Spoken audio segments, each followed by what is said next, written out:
Reka nsubire kubahereza mwiriwe canke mwaramutse bivanye naho buri umwe wese aherereye mwe banywanyi bacu mubana natwe mu makuru n'ibiganiro vya misi yose tubandanya gushikiriza kuri no mbonesha kure yacu kandi yanyu Muhuza TV.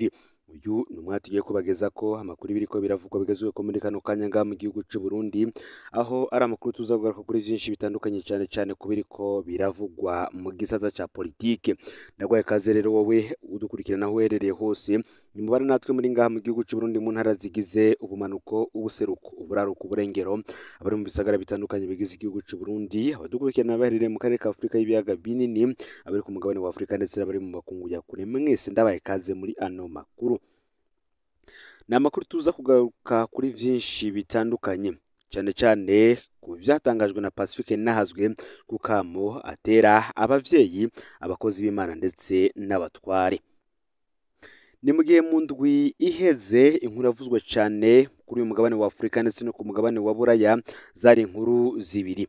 Hari y'amatora ya perezida wa Leta Zunze Ubumwe za Amerika yanatahukanywe na Donald Trump, ndetse n'uyu mugabo aturuka muri Guinée Equatoriale Balthazar Ebang Ungunga yamamaye kubera amareresi mato amajana 4 yatuye mu mashini nyabwonko yiwe ordinateur mu gihe igipolisi cari kigiye kumusaka. Ubundi uyu Balthazar ni umutegetsi akomeye cyane mu kiranganji bw'ikigega ca leta. Uyu akava no mu muryango wa perezida Teodoro Obiang Nguema. Ni umwe mu bategetsi bakomeye bw'ico gihugu, akurikiranwa ku bunyonyezi bw'amatungo y'igihugu, aho yagirizwa ko hari amafaranga menshi y'igihugu yarungitse mu mabanki hanze. Amareresi yafatanywe amwerekana asambana n'abakenyezi amajana, urimo abakenyezi b'abategetsi bahambaye b'ico gihugu, harimwo umukuru w'inzego z'umutekano zikingira umukuru w'igihugu, umushikirizamanza mukuru wa Repubulika, ndetse n'abakenyezi b'abashikiranganji batandukanye. Ku mugabane wa Afrika rero niyo nkuru yari iriko iravugwa ko cyane ndetse no mw'isi. Benshi bakavuga ko ibi bigira ingaruka zikomeye cyane mu miryango muri Afrika. Aya mareresi y'ibiterasoni ariko arahanwa cyane ku rugero ruteye ubwoba mu bihugu vyose vya Afrika. Ikintu kitahorako nuko zirashirwa ahabona no ku mbuga ngurukana bumenyi rezo sociaux, aho zahora zizwi ko zitanga amakuru asanzwe ku buzima bw'igihugu. Urubuga rwa X canke rwahoze rwitwa Twitter rwahindutse urubuga rw'ibiterasoni. Ubundi imbuga zisoneye ntizahora zemera gucisha ko amasanamu benayo. Kugeza ntibirekuwe gushira ireresi nk'iyo kuri Facebook, kuri YouTube, kuri TikTok ndetse n'ahandi, ariko kuri Twitter ho vyahindutse ibisanzwe. Ubu niyo masanamu arabwa cyane kurusha yandi mw'isi. Abakuze kandi barashobora guhitamwo kuraba bene ayo masanamu canke kuyareka. Ikibazo cerekeye abana. Ubu umwana wese afise telefone agiye gukurikirana bene ayo masanamu ataco yinona, mu gihe abavyeyi bashobora kuba batanazi ibiriko biraba. Hano rero abahinga mu nyifato niho batwigira ingaruka amasanamu bene yagira ku bana bato cane no ku bana bigiye haruguru gato, benshi bita abadolesa. Pacifique Nahazwe uti bavyeyi ni mukanure muhindura indero mutanga. Ni mu gihe hari abavyeyi benshi bafata ko guha umwana telefone ari ikimenyetso c'ubusirimu n'ubukire bagezeko. Hari abashakashatsi bari bamaze kwerekana ko telefone ifise ingaruka mbi ku mwana, ariko ubu hongeyeko ikibazo gishasha, pornography mu bana. Abavyeyi b'abarundi barafise ingorane ikomeye yo kuganiriza abana babo ibibazo bijanye no guhuza ibitsina, cyangwa se ibyo bita sexualité mu rurimi rw'igifaransa. Niba bivuze ko bavyita ubuhumbu, bagakara gusa bagakankama, ariko bakisanga batariko bishura ibibazo kuko umwana wabo afise. Ubu tugiye kuba dufise abana babonye ivyo abavyeyi benshi batabonye bakiri abana. Biroroshe cyane rero ko abana bazogerageza kwigana ivyo babona muri ayo mareresi. N'umwana atagira telefone nta kibuza ko mugenzi we afise telefone azobimwereka. Abana rero bizoroha ko bagwa mu mitego y'abakuze kubera ibi bazoba baramaze kubona. Akagira ati bavyeyi mwitegure muhindure rwose ingene mutanga indero. Iki kintu kibaye ntigisanzwe. Barize mu mashure, iki kiyago kirakenewe rwose mu mashure. Harageze kandi ko mwiga kwishura ibibazo abana n'urwaruka bafise.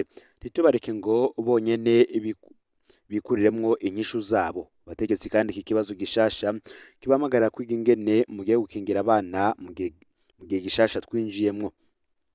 Ni mugihe kandi Pacifique Ninahazwe abatera akamo atari abavyeyi gusa canke se abandi bantu batandukanye, kuko atera akamo abarongoye amadini n'amashengero, kuko nabo aka kamo ngo karabaraba cane. Yagize ati: patiri, pastori, shehe, tangura kwiyumvira inyigisho abana n'urwaruka bari mw'isi baraha porunogarafi bakwiye kuronka. Nimwagoma mwigisha uko mwahora, nta kinini muzofasha abana n'urwaruka. Nimwiye kandi kubaha inyishu ku bibazo bafise vy'ukuri, ubundi bazibaza ko bafise ubumenyi busumba bwanyu, bace biha inyishu zabo. Ntimwibagire kandi ko ibibujijwe n'ibinyegejwe arivyo bihamagara cane abakiri bato, bagaheza bakiyumva umengo bakuze mu kumenya ivyo abakuze bahora babanyegeza. Ntimunihende rero mu kwiyumvira ko ibintu vyerekeye abana batagira indero, sivyo na gato. Rezo sosiyo zifise inguvu twese tudashobora kwibaza. Kugeza ubu rero Baritazari ariko avugwa nk'umugabo atakimugera, abandi bati bwa bundi abagore bubatse barakora ibintu nk'ivyo, abandi bakumirwa mu kubona ko ibiterasoni bikorerwa mu mabiro ya leta canke ayandi. Ariko ico benshi bataratangura kubona ni impinduka Baritazari azanye mu mibereho y'Abanyafurika, ingaruka z'ibintu bigiye kuba izidasanzwe. Hano Pacifique uti ishimye kugarukira ku bijanye n'abana n'imiyabaga, abavyeyi ndetse n'abakozi b'Imana nabo mu kanure. Nako kandi mu yandi makuru tuyabandaniriza ku biriko biravugwa mu gisata c'umutekano. Komine Kabarore, komiseri Nyaganyega we arabandanya gutoteza abanyagihugu atacamira. Kuva mu kwezi kwa gatandatu k'uyu mwaka w'2024, umukuru w'igipolisi muri komine Kabarore ho mu ntara ya Kayanza, komiseri Moise Arakaza batazira Nyeganyega yaravuzwe cyane mu mabi akorera abanyagihugu baho. Ico gihe Nyeganyega yavugwa mu igandagurwa ry'umunyagihugu yitwa Joseph Habiyaremye, abanyagihugu baratakambye cyane ngo babakure ko uwo mukomiseri yirirwa arabahohotera, ariko vyaranse. Abategetsi bo mu Kayanza bo bakavuga ko Nyeganyega abarengeye. Ubwiwe komiseri Nyeganyega avuga ko ari mu gikorwa yatumwe na Perezida Ndayishimiye. Ivyo bivugwa muri Kabarore, Nyeganyega yanabivuzwe ko mu yandi makomine yose yaciyemwo nka Matana, Bururi, Mugamba, Kabezi, Mabanda ndetse n'ahandi, ariko yama ari ntakorwako. Muri Kabarore rero abanyagihugu barakubitwa, baraburizwa igufa, barafungirwa mu misarani canke muhira kwa Nyeganyega. Umwe mu banyagihugu rero yagize ati: twagomba tumere nk'abatuma canke tumenyesha umukuru w'igihugu Sebarundi Evariste Ndayishimiye ibi bikurikira. Muri komine Kabarore abenegihugu barabandanya gucugwa bufuni na buhoro canke kwicwa urubozo na komiseri Arakaza Moise batazira Nyeganyega. Uko bimeze duhere ku gasho ka komine. Nyakubahwa, ubu gupfungirwa mu gasho ka komine Kabarore ni nko gupfungirwa nkeka i Guantanamo. Niko gasho numva gakaze kw'isi. Nukuri abenegihugu b'Ikabarore bararushe. Ubu upfungiwe mwako gasho mu gitondo, muzindukira ku nkoni, sasita ku nkoni, ku mugoroba ku nkoni. Ikitibagiwe ni amande bacibwa kugira barekugwe ntanaje mu kiga ca komine, mu gutinya iyo torutire bakorerwa na Nyeganyega. Mwabo banyururu kandi harimwo nabo Nyeganyega kura mu gace kagenda kubapfungiriwe aho aba ku gasantere bita Bukanya kegeranye na biro ya komine Kabarore. Araheza rero akaja kubakubita abacuritse imitwe ku munwa wa wese bakamara umunsi wose. Igitumye dutabaza ubu nuko ubu vyahinduye isura. Uburetse gukubitwa umunwa uraba muri wese, Nyeganyega asigaye anasiga abo bantu ipiripiri mu bihimba vy'irondoka. Akarorero n'abadamu baraho aheruka kubikorera. Nukuri Perezida Ndayishimiye namenye ko Ikabarore twarushe. Ubu hageze aho umuntu w'Ikabarore umubwiye ko agiye gupfungirwa mu gasho ka komine Kabarore atuma agurisha ivyo afise vyose, ariko ntahure na torotire bakorerwa na Nyeganyega. Ngo abategetsi bamwe bariko barikika mukiza bigenza ku benegihugu babagiriza amakosa batanakoze kugira babace amahera menshi ngo kugira ntibabashikirize Nyeganyega. Rero bavuga ko manda yabo iriko irarangira. Gusanga rero umuntu ariko acibwa amafaranga miliyoni 2 atakosa na rimwe yagirijwe, haba nitonga nk'uko abanyagihugu bariko barabandanya batabaza babivuga. uyu nyeganyega kandi si ivyo gusa avugwamwo kuko avugwa no muri fraude canke se urudandazwa rwo mu kinywabi.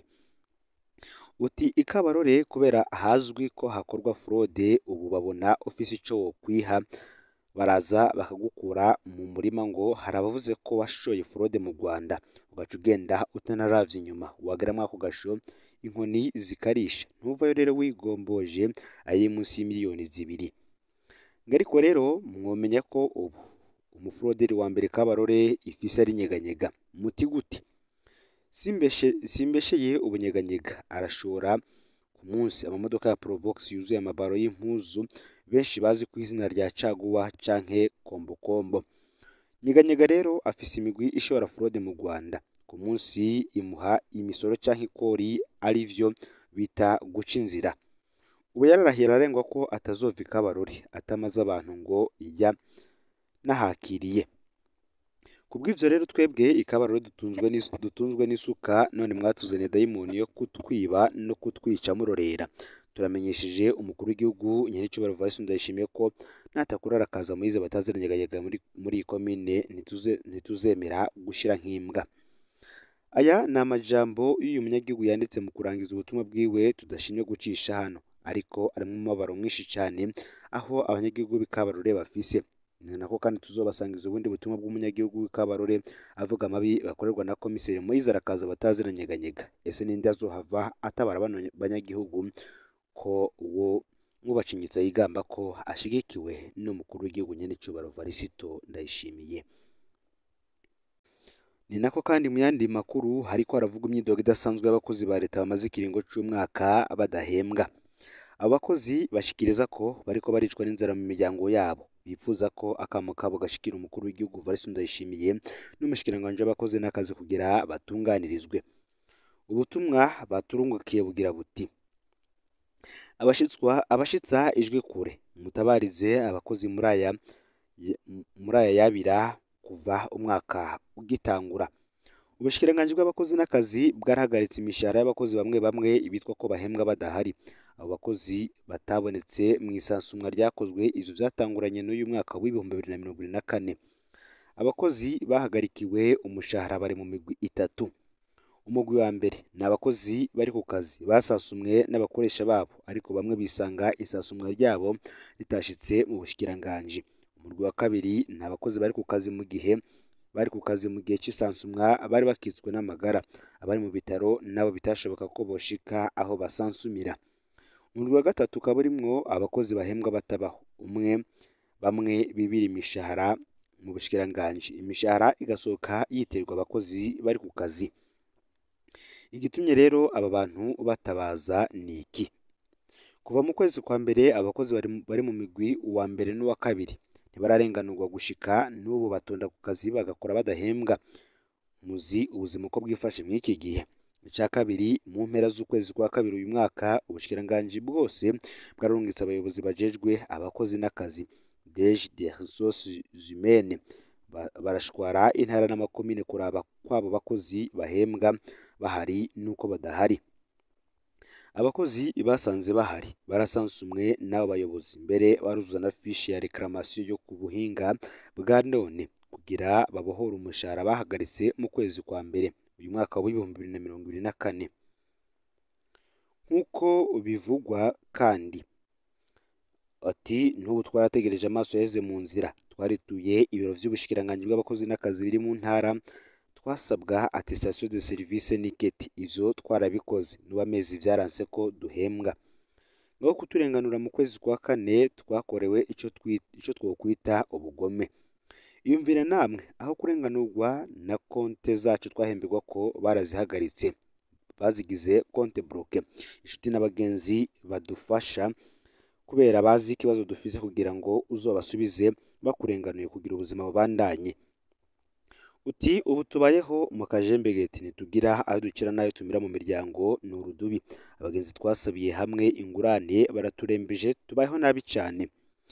Mwe mushitse ijwi kure mutuvugire ibi bintu bishike kwa Nyenicubahiro umukuru w'igihugu, kuko imiryango yacu iriko iricwa n'inzara izira ivyo tutazi. Mu bidushikanire no ku mushikiranganje w'abakozi n'akazi wosanga ntavyo azi, kuko n'ubukozi bw'ikibi mu bundi twakorewe. Aba abadeje baje kudusansuma bakatubona habuze iki ngo turenganurwe ko bishikiye mu ntara n'amakomine bakibonera abahari habuze iki kugira ngo barenganurwe kandi babiboneye.